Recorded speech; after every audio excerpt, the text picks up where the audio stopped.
What's up, you guys? Hope you guys are doing awesome. So today we're going to go over a very intriguing project called Parallel. So it's been out for the past year. It has a lot of hype. So let's get into it.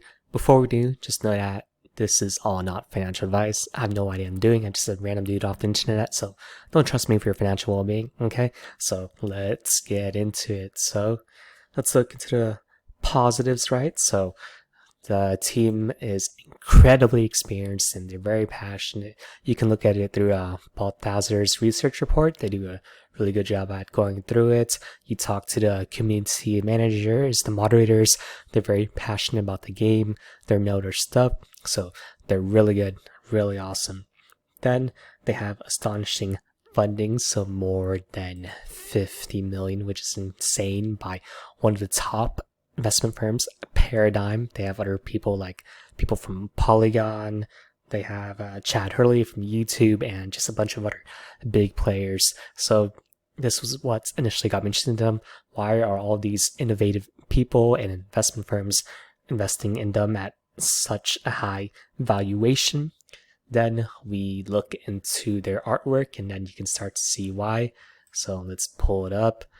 Now this is some AR, which is super crazy.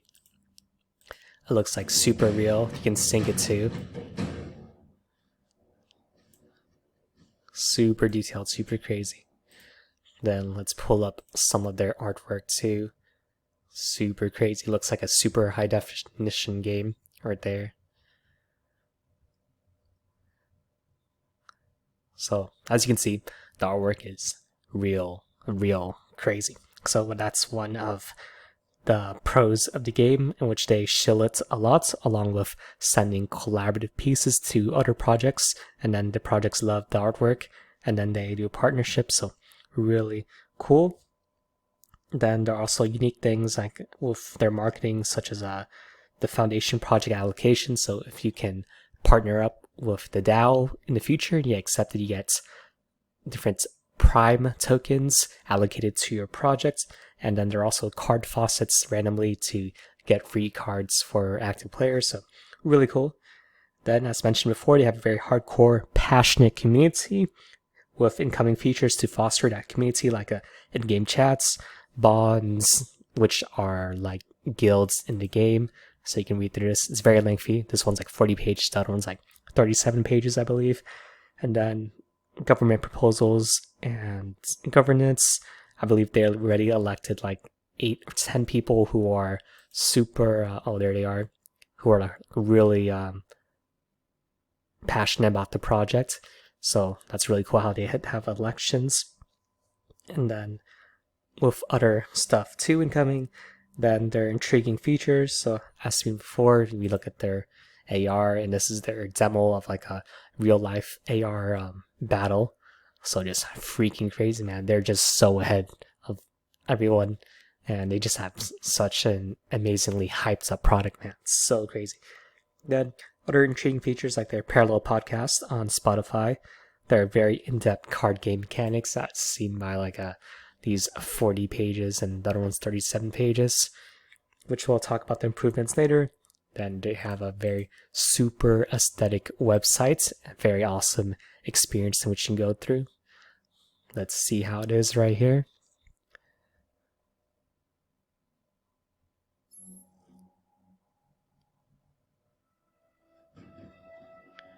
So it's legit like a movie. We'll press Mark Cillian.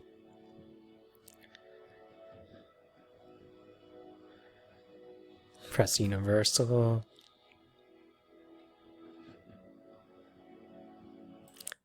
Just super crazy, man. They're so good at their art. Then you can go through the website to look at other features too. Then their tokenomics are solid overall. We'll see if we can pull it up. It's somewhere in there, but the team allocation is 15% with 1 year lockup to 2 to 3 year vesting. 6.24 for investors with immediate vesting, plus 1 year lockup. So they'll probably unlock some tokens, and then 1 year lockup, then 3 year vesting, and then 50% total allocation to the community. So just very solid. So Ideally, it would be more like 4 to 5, 6 years, etc., especially for such a well-funded product. However, 2-3 year vesting with 1 year lockup, that's pretty decent, pretty good, above average. Then there are numerous ways to earn or have a role in the game, such as playing, staking the cards, staking Prime, holding more NFTs in decks, so then there are free-to-play options. However, you don't earn as much if you hold more free-to-play cards. Then there are tournaments you can compete in, smaller scale and larger scale. Land 2, keys to multiplier earning, so that was super interesting. Card spawning, which is like breeding. Then bond card sharing, so sharing between your guildmates. Collecting parasites, so if there are certain card collections from certain drops, if you collect them all, then you'll get even more benefits from holding them. And also, the NFT prices are currently near the all-time lows, so we'll check activity, see look near all-time lows. So could be a good time to jump in, or whenever there's another big overall market dip. Then we'll see the other improvements in which they can do. So we'll have to wait until actual gameplay gets released. So even though this looks super hyped, it's just a demo. We gotta see whether it's fun or not. And another caveat is that, as you can see with those like 80 pages in their white papers, and I believe there's even more like pages too, so maybe like 100, 110, with like several other mini documents that are like updates of it, that this game could get complex. And if there's more complexity, there's a higher chance things could get screwed up, especially in such a new field such as NFT gaming. So we'll see if they can live up to the task or not. Then for the cards on OpenSea, it's kind of unclear on what they do, right? So then they give like these descriptions, and then you can like filter it to like see which parallel to join, since you'll need them all in the same one except universal, where you can pick anyone. However, you kind of like don't know. I think they kind of discussed that in each of their gameplay, this frequently asked questions gameplay, like units, relics, effects, and different paragons that give passive effects, and etc. However, it just gets complex with so many different cards, so we'll just have to see until maybe there's like a alpha test or something, and then we can see which cards have which effects or not. Then same thing for economy, right? It's very detailed, but we'll have to see in real time to see whether they can actually make the economy work or not, since I've seen many NFT games in the past where if they created like a almost picture perfect plan of their economy, then as soon as it starts, it just goes to trash, right? So we'll just have to see how it goes. Then further audits of the game, the different tokens to ensure safety once they're released, and diversity in the marketing. So maybe if they add more frequent YouTube videos of various things like game developments, AMAs, more teasers, that'd be awesome. Maybe also creating like a Medium or blog page so they can create like different texts and articles. Maybe they can create text transcripts of the AMAs and the game developments, or they can do other long written articles discussing the gameplay. I think that could be really awesome, as opposed to just having one or like a few giant documents of like 40-50 pages. You can have like a bunch of articles of 1 or 2 pages each discussing the game. That'd be really cool.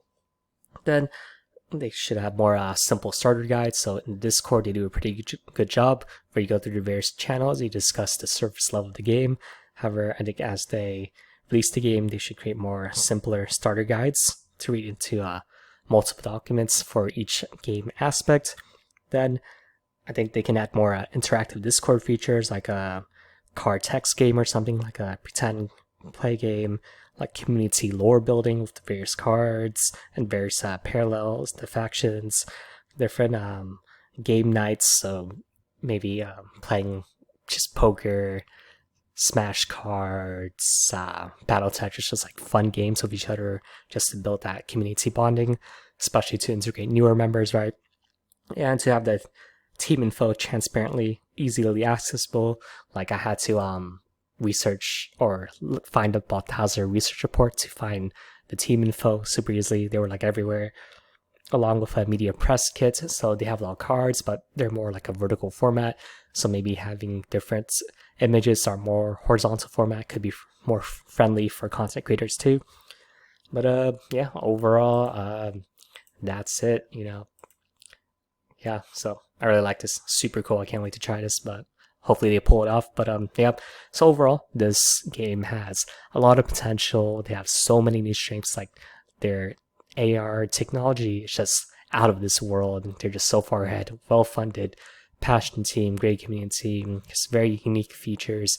But at the same time, right, complexity can kill a game. So we'll just have to see whether they can actually execute the game, the economy, and just see how they can like bounce the overall player environments with all the different things they're trying to do. So definitely a great project to watch out for, but at the same time, we can't be caught up with all the hype. We should take a more poised overall approach and see how they develop. So thank you guys for watching. I apologize if my voice is weird in this one. I literally just got wrecked by COVID, but yeah, hope to talk to you guys soon and talk to y'all in a bit.